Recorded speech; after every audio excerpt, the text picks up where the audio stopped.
আয়াত ১৩ ইউলিজুল লাইলা ফিন নাহারি ওয়া ইউলিজুন নাহারা ফিল লাইলি ওয়া সাখখারা আশ-শামসা ওয়াল কমারা কুল্লুন ইয়াজরি লিআজালিম মুসাম্মা যালিকুমুল্লাহু রাব্বুকুম লাহুল মুলকু ওয়াল্লাযীনা তাদউনা মিন দুনিহি মা ইয়ামলিকুনা মিন কিতমিরিন।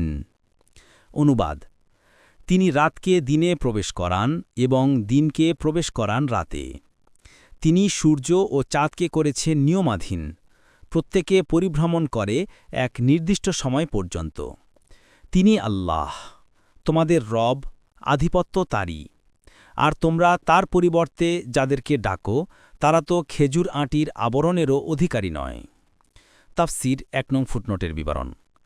মূলে কিতমির শব্দ ব্যবহার করা হয়েছে। কিতমির বলা হয় খেজুরের আঁটির গায়ে জড়ানো পাতলা ঝিল্লি বা আবরণকে। মুয়াস্সার উদ্দেশ্য হচ্ছে একথা বলা যে মুশরিকদের মাবুদ ও উপাস্যরা কোনো তুচ্ছ ও নগণ্য জিনিসেরও মালিক নয়।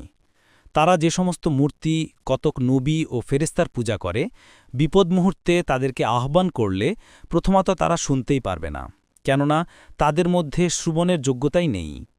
নবী ও ফেরেস্তাদের মধ্যে যোগ্যতা থাকলেও তারা তোমাদের আবেদন পূর্ণ করার ক্ষমতা রাখে না।